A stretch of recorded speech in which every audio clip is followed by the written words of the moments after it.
Welcome to the scanning and enumeration phase.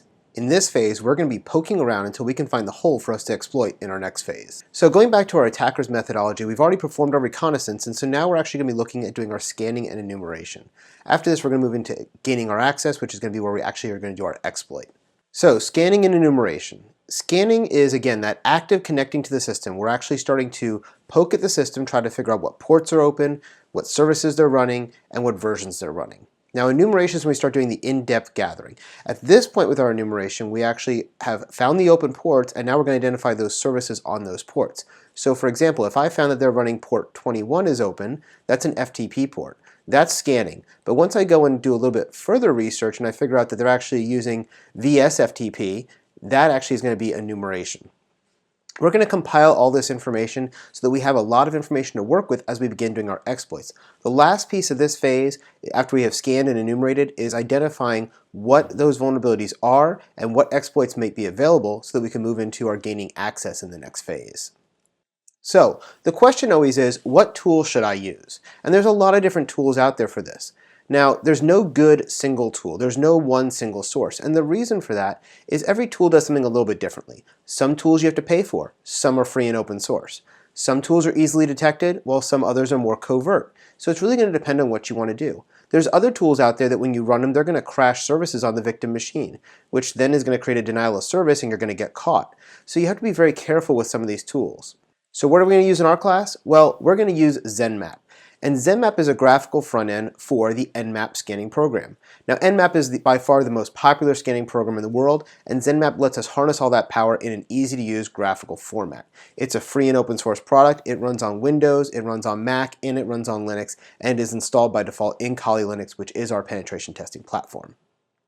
With ZenMap, we're going to be able to do our scanning of our targets. We're going to do this in a couple of different ways. We can do an ARP scan, we can do a ping scan, we can do NetBIOS scans, or we can even do passive collection using something like Wireshark.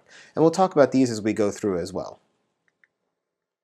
So the first one we want to talk about is ARP scanning. Now, when you use this with Nmap, the command is nmap-pr and then the IP address. And this will do the scanning using ARP. There's a lot of advantages to this. It's low level, it looks like legitimate traffic, and it's never going to be blocked by a target because you physically have to have ARP enabled for your networks to run. Essentially what ARP does is address resolution protocol. It's what translates the MAC addresses into IPs and IPs into MAC addresses. Now the disadvantages that we have with this is that you can't go across to a different subnet. So in our lab, for instance, we're going to be using the 192.168.56. something subnet. And so if we had somebody on the 192.168.1. something subnet, we won't be able to use ARP to do that scanning. Now for us, that would be fine because we're going to keep everything inside the same subnet, but by doing that, you have to have access to that network. That's a drawback of using ARP. So how do we get by that? Well, you migrate on to what we call ping. Now when we do a ping scan, we're actually using ICMP traffic, Internet Control Messaging Protocol. And the way we do this is we can use a regular ping command in Windows or Unix, and we just do that by doing ping in the IP address, or we can use Nmap to do it by doing nmap-sn and the IP address. The advantages of this is you can use this locally or remotely. It can go across subnets, which is great because we couldn't do that with ARP. The other thing that's nice about it is it uses the layer 3 protocol, so we're going to get back a time to live. Now the usefulness of having time to live is we're going to be able to make a determination, at least a rough guess, on what operating system it's using based on the time to live that we receive, and we'll talk about that in a minute as well.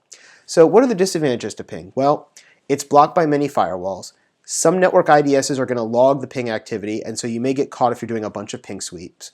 And it's typically used by both system admins and hackers. The good news there is system admins use it, so it can look like legitimate traffic. The bad news is lots of hackers use it, so it also puts you in that negative category, which is why those network IDSs are logging this activity.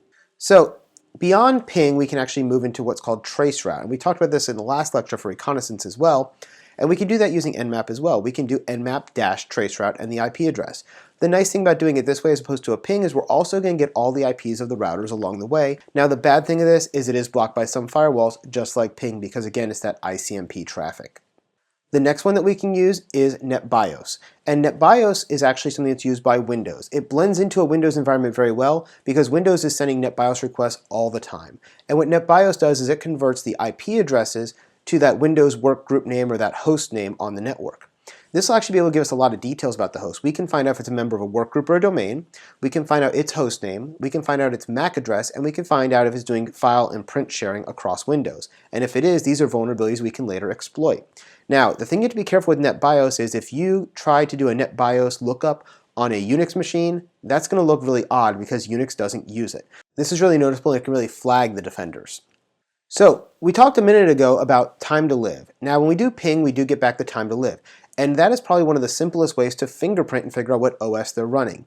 You'll be able to tell if it's Unix, Linux, Cisco IOS like a router, or a Mac system based on that time to live. It's not accurate though because those defaults can be changed by the system administrator. Most people don't change their defaults, so it will be fairly accurate as far as that goes, but just realize that somebody could change their time to live and make it look like a Windows machine even if they're running Linux. So if you're running Linux or Mac OS X, you're going to have 64 as your time to live by default.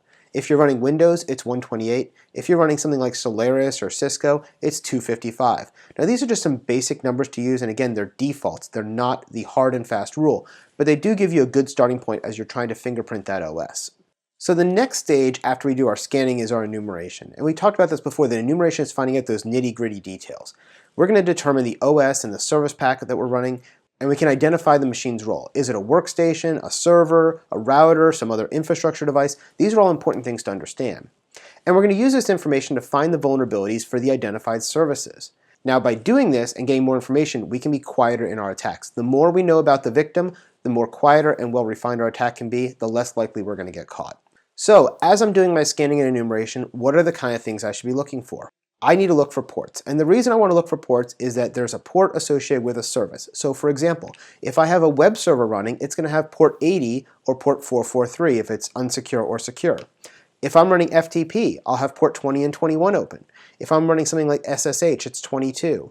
If I'm running SMTP, it's 25. If I'm running a POP server, it's 110, IMAP 143, remote desktop 3389. All those ports that become important in your certification exams are now coming back and we can identify those. Now, what are some of the ones that I would really want to look for? Myself, I like to identify if it's Windows or Linux. If it's Windows, I'm going to see things like 135, 139, and 445. Those are NetBIOS file sharing in Windows. They're very common in Windows environment, not very common in a Unix environment. Port 445 may be open in a Unix environment as well, and the reason for that is they will run something called Samba, but you're never going to see that port 135 open. That's pretty much a dead giveaway on the Windows side. The next thing I look for is if it's Linux. If it's port 111, 631, or 2049, those are common Linux ports. 111 being remote procedure call mapping, 631 being CUPS, which is printer services, and 2049 being NFS, which is file sharing. So these are some common ports you can identify whether it's a Windows or a Linux machine. Now just because I've identified if it's Windows or Linux, I still haven't identified whether it's Windows XP, Windows 2003, Windows 7, Windows 8, Windows 10. I just know that it's Windows in general. So we'll talk about how to get that specific version identification a little bit later on. So what are some enumeration methods? Well, we can do manual enumeration through something called banner grabbing. And what that is we're going to connect to the target using telnet. So if I had, for instance, I found port 21 was open, which is an FTP server, I can telnet against that port 21, and I'll get a response saying, welcome to the FTP server. And part of that will tell me the version number. That's called the banner. And so I can get the operating system this way, I can get the version of the software they're running this way, and that's going to give me more details to do more attacks. Very common things with banners: FTP, SSH, telnet, and web browsing. So if you find those ports open, do a banner grab and find out what they've got. There's also other tools that will do automatic enumeration for you. So what's the tool we're going to use? Again, we're going to use Nmap. I know I said earlier there's no single tool for everything, but Nmap is a really great tool for a lot of things, and so we're going to use it. Nmap is a great tool because it allows us to scan different layers of the TCP/IP stack. We're going to be able to do pings and traceroutes, NetBIOS, TCP, UDP, and more using Nmap or ZenMap, and that's why we're going to use it for our labs. So what's the great thing about Nmap? It's going to do the scanning for us and it's going to do the enumeration for us. So when you run Nmap, you can run it very quietly and be very precise, or you can be more broad and more intense. We'll talk about those different profiles in a bit, but if we go more intense, we have the ability to do some of the enumeration and version controls for us, and we're going to do that. Now, one of the ways that Nmap works is it uses different TCP flags. And the way it does that is it's going to actually use the urge, the ACK, the push, the reset, the SYN, and the FIN, and tell us, based on the way that it sets or doesn't set those flags and the responses it gets, what ports are open, what things are answering up, what services they are, what operating system, and what versioning. That's how it does it. It's all about TCP flag manipulation. For example, the urge, which is urgent, even if it's out of order, it's going to transmit first because it wants to get those packets out as quickly as possible. This goes back to our TCP fundamentals that you may have learned in earlier networking classes. ACK is the acknowledgement of the sender's request. Push is push the buffer data to the receiving application as quickly as possible. Reset is when you want to tear down the connection. SYN is used to agree on the number of sequences and start beginning that sequence of exchanges. And then FIN is when we do the graceful shutdown. We finish the connection. We say, hey, I'm done sending you stuff. You may now reset. So normally when we do a handshake, we do a SYN that says, hey, I want to make a connection with you. A SYN ACK is received back from that server saying, I acknowledge that you want to talk with me. And then we send back the ACK, which acknowledges it, and then we can start communicating. Well, Nmap is going to do some of that, whether it's a full three-way handshake or parts of that handshake, and that's how it's going to do the manipulation to be able to figure out what is being used on the distant side. Nmap also has the ability to do OS detection. It can determine what the operating system is. Now, when we do an OS detection, this is a noisy process in Nmap. So it's actually going to scan 1,000 ports on the remote host, and it's going to do it twice. So it's going to do it once, and then it's going to do it again. Now, when it does it, it sends out 6 TCP packets with the SYN flag set. It comes back with the sequence numbers and the window size, and based on those sequence numbers and window size, it can determine if it's Windows or Linux. Now, it's also going to send out 2 ICMP echo packets, and when it does that, it's checking the reply and the sequence numbers that it gets, and by doing that, it's able to get a more refined understanding of what version of Windows or what version of Linux you're using. It also has 1 UDP packet that's sent out to a closed port, because closed ports are just as important as open ports. When I send something to a closed port and I see that response, it tells me a lot about that operating system. And then I'm also going to send out 6 TCP packets to open ports with various flag sets, going back with that acknowledge, the SYN, the reset, and see how those respond. Based on all those sending and receiving of responses, I'm going to be able to get a really good idea and get pretty accurate in knowing if it's Windows, Linux, and what version of Windows or Linux it is. And we're going to go through that in the lab as well. The next thing that Nmap can do for us is it can do version scanning. So because we've identified that port 21 is FTP, we can actually do a version scan and determine not only is it FTP, but it's VSFTP version 2.3. This is going to be based on when we send packets of data to that port and the responses we get back. Again, the scans take a long time, so it's best to use less ports. It's also very noisy. So if I have 1,000 ports, I don't want to scan all 1,000. I might choose FTP and I might choose web browsing and go after those 2 first. It's going to send a SYN, it's going to get back a SYN ACK, and once it receives that, it's going to send a reset, which is going to tear down that link. The nice thing about this is it doesn't make a full connection, so it doesn't get logged in most IDSs. But as soon as it's done with that, it actually will go ahead and do a full 3-way handshake, which is again going to be logged, and that's where it's going to review that response to be able to determine exactly the version you have. So that first SYN, SYN ACK, and reset is just to find if the port's open. The second one is really to understand the response and then do that version scanning. So earlier I talked about the fact that we're going to use ZenMap, which is a graphical environment. And ZenMap has 5 default profiles, 5 basic default profiles. They are ping, quick, regular, intense, and slow comprehensive. Now, what a ping does is just that. It just sends out pings. It tells you, is the host up or down? When we do our lab later, we're going to start out with ping and determine what hosts are available on the network. So we're going to start with a /24, which has 254 possible hosts on it, and we're going to do a ping to find out that there's only 2 that are actually up.